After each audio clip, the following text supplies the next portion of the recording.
Merhaba arkadaşlar, Frostpunk'a hoş geldiniz. Geçen bölümde Londralılar sorunumuz başlamıştı. Bir ayrımcı grup aslında bunlar.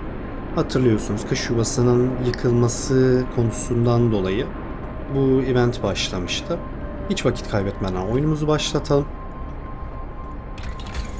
Teknolojilerde 3. fazını araştırıyorduk. 3. fazın hemen akabinde de ben karakolu inşa etmek istiyorum. Yerde bir şey oldu. Kanun. Kanun kitabında inanca hemen bakalım. Şurada mihraplar dediği bir bina var. Neymiş hemen bakalım. Mihraplarda dua etmek insanlara her gün üstlendikleri zorlu görevlere ve ihtiyaç duydukları gücü verecek.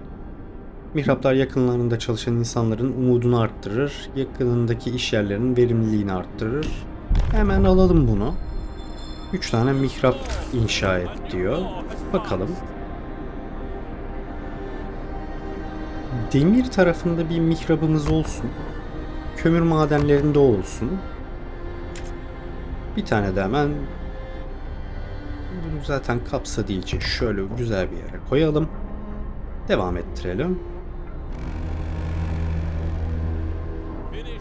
Yemek tarafında depo ihtiyacımız oluşacak. Ama önce ben odun tarafına bir depomuzu koyacağım.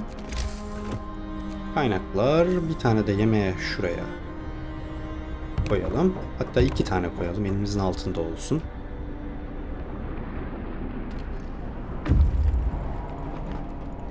Bir tane izcimiz bir yere vardı.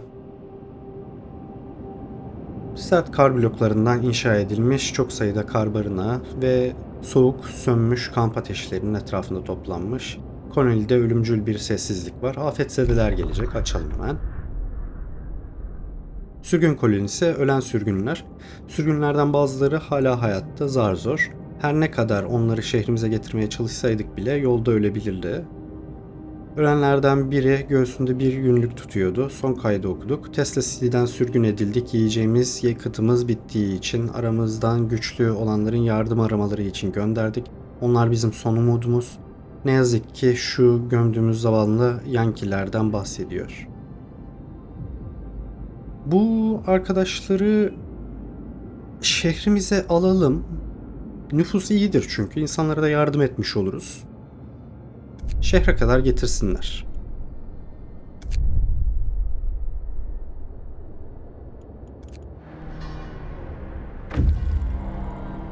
Nüfusta bir artış oldu. Bu nedenle bizim evimiz yetmedi tabii. Artık şuna başlama vaktimiz geldi. 2. seviyeye arttıralım. Şöyle bir daire olacak. Tabii ben 2. seviye öncesinde bir de inanç tarafına şöyle küçük bir ek yapmak istiyorum. Bütün evler bu tapınakların çevresinde gibi olsun. Kaç tane ev lazım? 3 tane ev lazım bize. 1, 2, 3 diyelim. Devam etsin. Bunu nereye göndereceğiz? Bu izcileri de... Şurada gizli mağara vardı, hatırlıyorsunuz. Geçen bölüm bakmıştık. Ufak tepenin altındaki derin gölgeden gelen dumanı görebiliyoruz. Mağaranın girişi olmalı. İskan edilen mağaranın. Bu izciyi gönderelim oraya.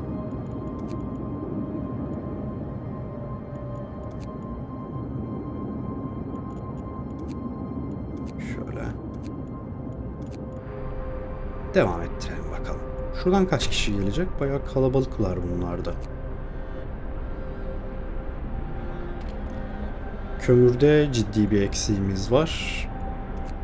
Kömürü de halletmemiz lazım. Şu an 20 saatlik kömürümüz kaldı.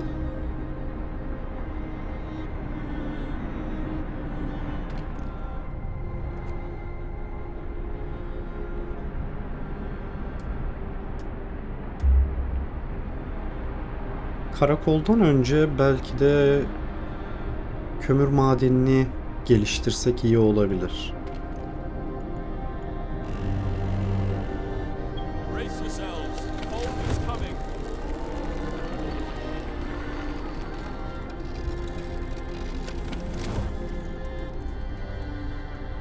Şu binalar ne zaman çalışmaya başlayacak? 8'de başlayacak. 8'de başladığında bir görelim durumlarını onları.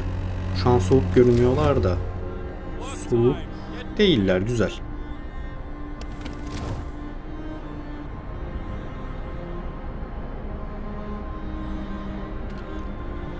Buradaki bıçık evimiz gitti tabii. Artık yıkabiliriz. Etrafındaki bütün ağaçları topladılar ama bizim şurada 2 tane duvar delgimiz var. Onlar çok rahat bir şekilde halledecektir bunu.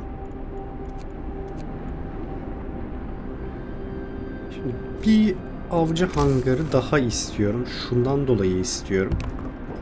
Nüfus artıyor. Bu nüfusun ihtiyaçlarını karşılamak için avcı hangarımız olsa iyi olacak.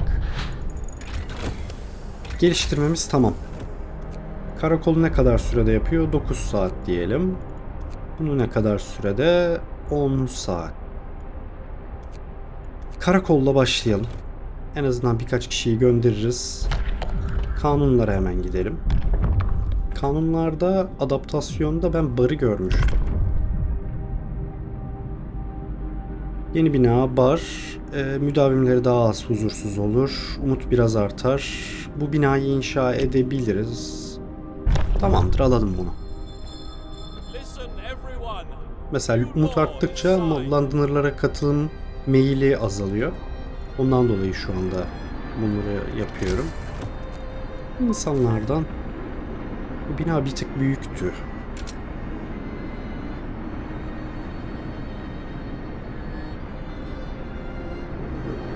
Şöyle 3 aralık bıraksak bir tane ev koyabilecek yerimiz olacak mı? Olacak. Çok güzel.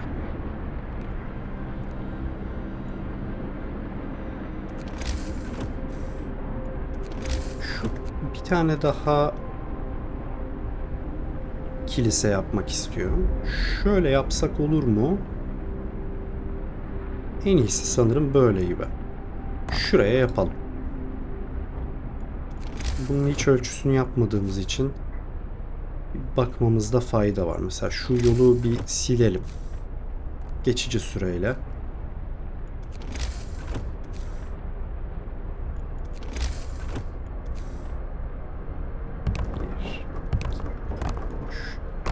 Tamam. Devam edebiliyor oradan. Şöyle. Bir de şöyle bir yol yapalım. Herkes bağlanmış olsun. Şunun 23 saatlik kömür kaldı. O biraz canımı sıkıyor şu anda.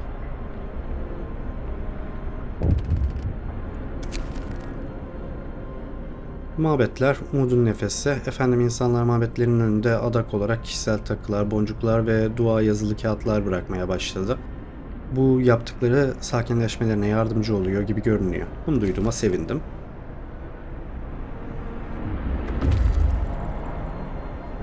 Yeni gelen grup 35, 7, 18, bir 47. 3 tane ev zaten yapılıyor mu? Evet, 3 tane ev yapılıyor. 2 tane daha gerekli. Şöyle 2 tane daha hemen yapalım. Hatta bir tane daha fazla yapalım. Şöyle 2 tane daha yapalım.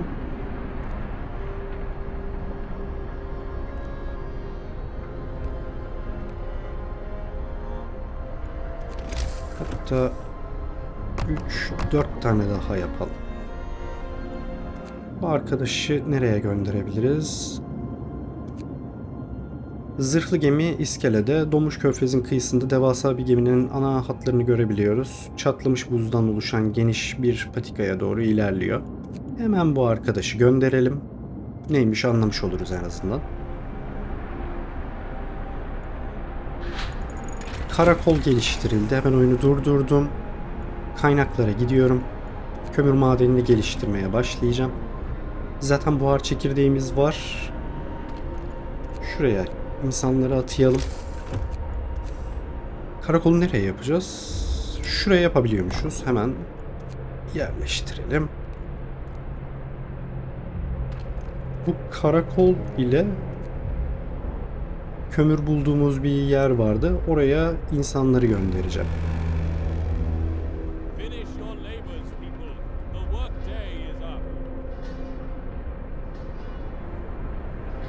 Bütün evler bitti.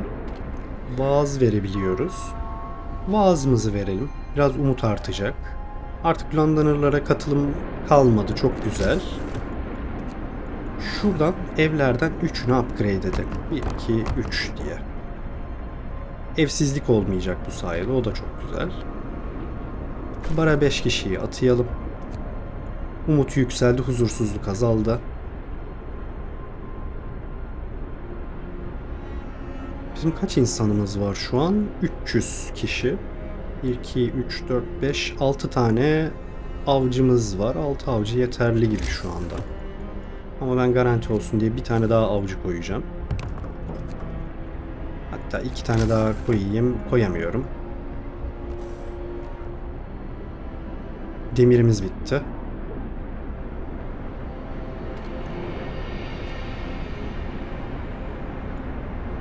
...20 saate kadar kömürümüz yetecek gibi görünüyor. Hemen bakalım. İnsanlar tekrar umutlanıyor. İlk defa Londralılar insanları şehrimizi terk edip Londra'ya kaçmaya ikna edemediler. İnsanlar kış yuvasından gelen haberin şokundan çıkıyor ve gelecek için umutlanmaya başlıyor. Bunu duyduğuma sevindim. Kanunumuz geldi. Hemen adaptasyona bir daha bakalım. Barın bağlantılı olduğu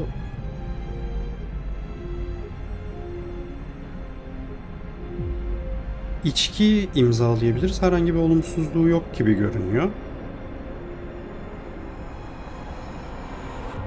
İçkiyi imzalayalım. Herhangi bir olumsuz yanı yok gibi görünüyordu.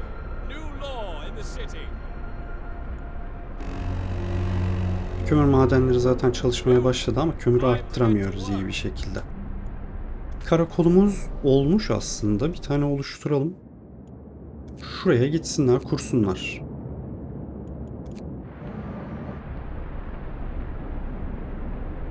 Oradan kömür gelecek. 800 kömür getireceğini söylüyordu. Her aralıkta 800 kömür getirse iyi. Şunu upgrade edebiliriz artık. Tamamdır. Kömür madenimiz upgrade'i geldi. Hemen şöyle bunun upgrade'ini yapalım. Buharlı kömür madeni. 2. Paramız yetmedi. Demirimiz yetmedi yani. Geliştirme olarak demir madenimiz neredeydi? Ha, şurada. Bunu daha fazla geliştiremiyor gibiyiz. Bunlar buharlı çelik fabrikası.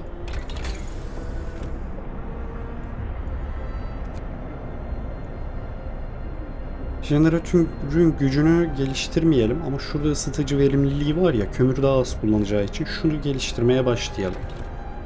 20 demir ilave istiyor. Tamamdır.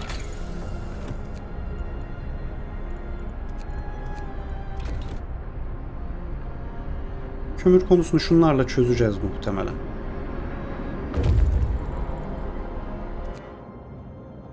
Evet, çocuk sığınağı. Bu mağara kış yuvasından tahliye edilmiş bazı çocuklar için bir sığınak. Burada hayatta kalan yetişkinler yok. Çocuklarla konuşmalı ve onları bir şehrimize götürmeliyiz. Çocuk sığınağı, hayatta kalan ufaklıklar. Sığınaktaki çocuklarla konuştuk. Bir gece öğretmenleri ve avcıları onları kış yuvasından alıp gizlice bir maceraya çıkarmışlar. Öğretmenleri bir süre burada kalacaklarını söylemiş. Yiyecekleri azaldığında gardiyanları biraz daha getirmek için gitmişler ama dönmemişler. Bu çocuklar şehirde işler çirkinleşmeden önce tam vaktinde tahliye edilmiş gibi görünüyor. Çocukları kaderine terk et var ya. Çocuklara eşlik edelim. Yani beslememiz gereken çok büyük bir boğaz grubu olacak ama bırakmayalım onları. Yani insanlık olarak bırakmayalım. Zaten nüfusumuz şu anda iyi durumda. Herhangi bir sıkıntımız yok, derdimiz yok. Şu kömür madenini de upgrade edebiliyor muyuz? Edebiliyoruz. Onu da upgrade edelim. Şuraya da bir mihrap yapalım. Bakın şu grup var ya, bunların da çalışmasını arttırmamız bizim işimize gelir.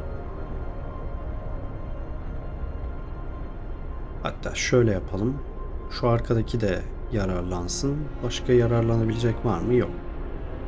Şöyle yapalım. Şuna bir bakalım. Vaazımız gelmedi. Yarın gelecek. Kömür madeni. Burada bir karakol kurulabilir. Her bir gün tahmini 800 kömür getirir. Karakolu kur.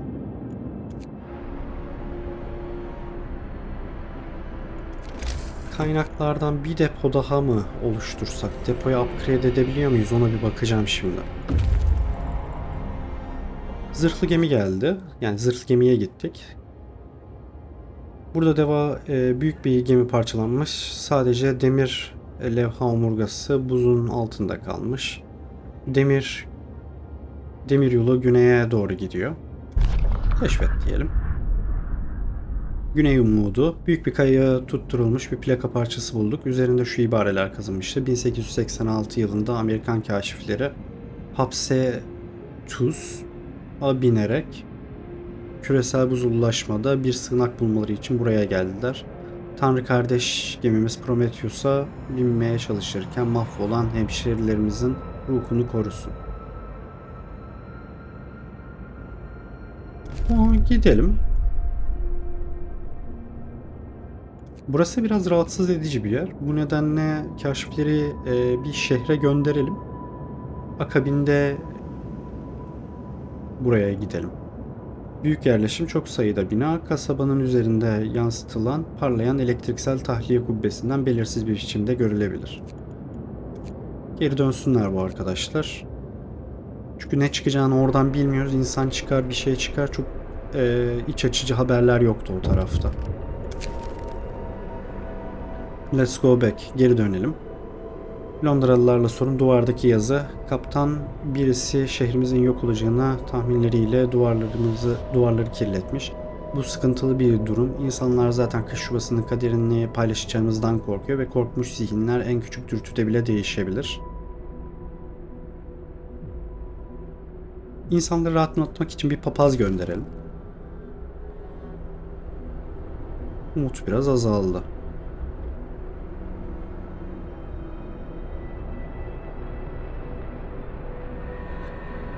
Demirimiz olsa şurada evleri de biraz upgrade etmeye devam ederiz de demirimiz bitti.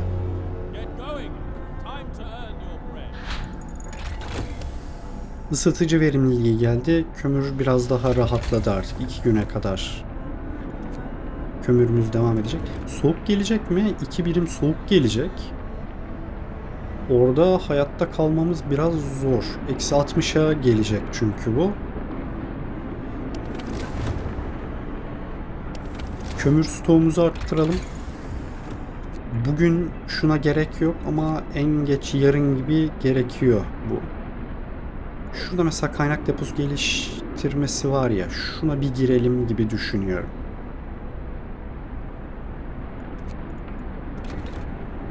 Hızlı geliştirirler zaten onu.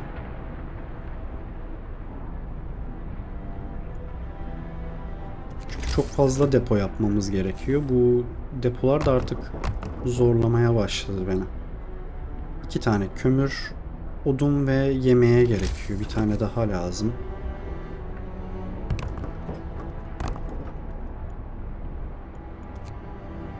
Şöyle yapalım.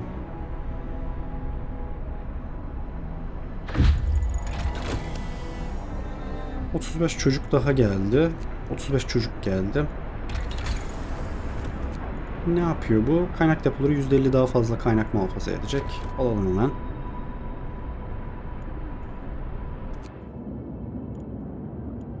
Bunun nakliyatını nasıl yapacağız ya?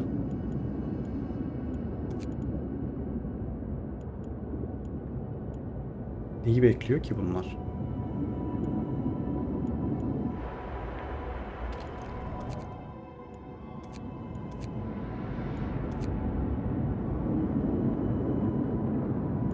Ha, bu şehre doğru yola çıktı. Şurada bir yerde, şurada vardı. 800 kömür getirecekler. Depomuz dolu ama. Şu depoları inşa etmezlerse bizim Gelen kaynaklar çöpe gidecek.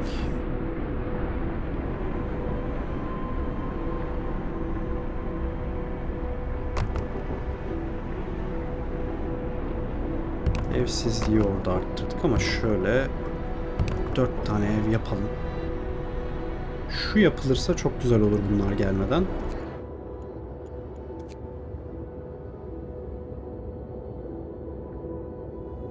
Bunları uzak köşeye bir gönderelim. Donmuş koruluk, bir düzine ağaçtan oluşan küçük bir koru. Gitsinler bir baksınlar. Şu gelenler de Tesla City'ye gider.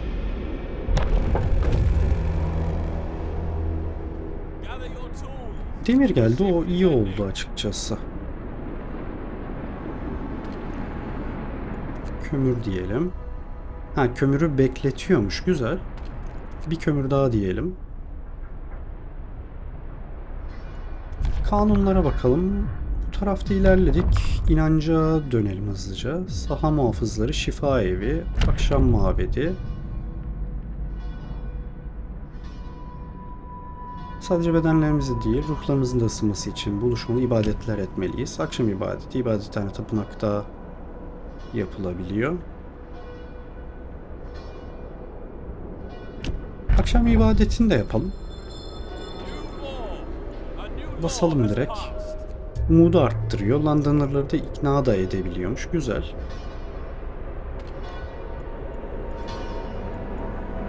Şuraya yemek diyelim. Şuraya diyelim ki ağaç. İhtiyacımız olacak çünkü ağaca, yemeğe. Bu arkadaşlar da Tesla City'ye gitsinler.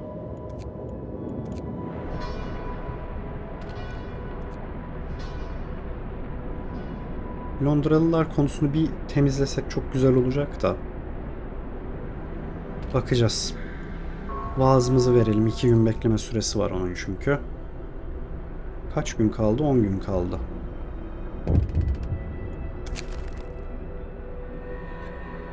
Bir barbarlık daha. Londralılar daha fazla duvarları kirleterek herkes onlara katılmaya ve şehri terk etmeye teşvik ediyorlar. Bu grafikler liderliğinizle bile dalga geçiyor. Halkımızı kurtarmak için gerekeni yapmayan yetersiz bir lider olarak gösteriyor size. No Captain Run. Bir papaz gönderelim yine.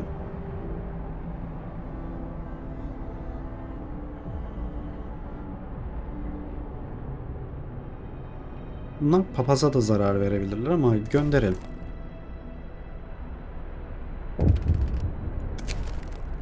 Papazı dövmüşler ya. Kaptan bir papaz Londralıların sloganlarından rahatsız olan insanları rahatlatmaya çalışırken saldırıya uğradı. Halkımızı korumak için bir şey yapmalıyız. İnanç koruyucularının sokakları güven altına alması gerekiyor. İnanç koruyucularına karşı saldırıya geçmelerine ihtiyacımız var. En pasif olanı bu bence. En iyisi de bu. Umut biraz artacak, artsın. Umuda ihtiyacımız var bizim. Biraz da artmadı, bayağı arttı yani.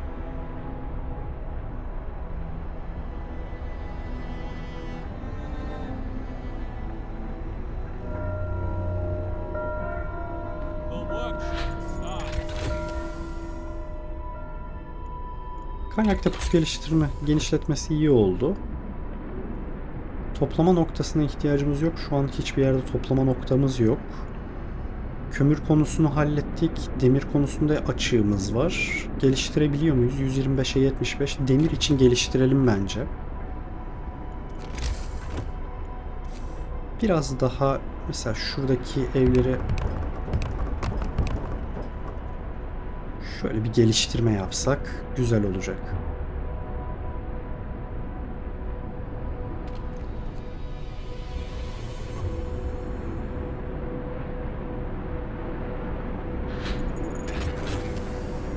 Dördüncü seviyeye çıkarttık teknolojimizi. Ben burada ilk olarak demiri almak istiyorum. Şöyle bir daha kontrol edelim. Demir evet en az toplayabildiğimiz. Upgrade ederiz şu 2 demiri. Başka demir yerimiz var mı ona bir bakayım. Başka demir çıkartabileceğimiz bir yer yok. O nedenle demiri upgrade edelim, evet. Kaynak deposu yine kömür tarafı için gerekiyor. Bir tane de mutfağa artık ihtiyacımız var.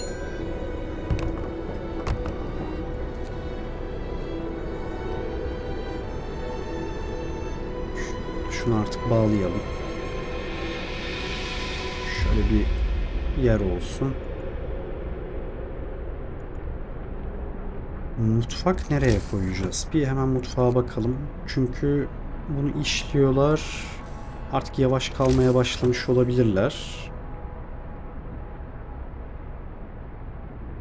Mutfak da çok büyük bina. Biraz daha sonra mı yapsak? Biraz daha sonra yapalım. Avcı getirelim şuraya. Şuraya belki bir şey yaparız diye yaptım. Çok yer yok gibi de orada. Kömürümüz doldu yine. Burada artık kömür madenlerini uzun çalıştırıyorduk ya. Biraz kısabiliriz. Akşam duacıları inanç birliği. Efendim bu akşam hep birlikte dua edeceğiz. Yüzlerce insanı bir arada dua edip konuşuyor ve eğleniyorlar. Uzun zamandır şehrimizde bu kadar ses duymamıştım. Gerçekten toplumu bir araya getirdi. Duyduğuma sevindim.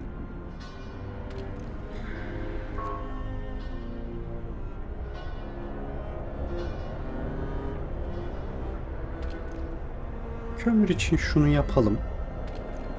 Şuraya da gönderelim birkaç kişi. Hatta birkaç ev upgrade de yapabiliriz bu esnada. 2, sanırım 3 tane ama üçüncüsünü hatırlamıyorum. Bu nedenle şimdilik yapmayalım.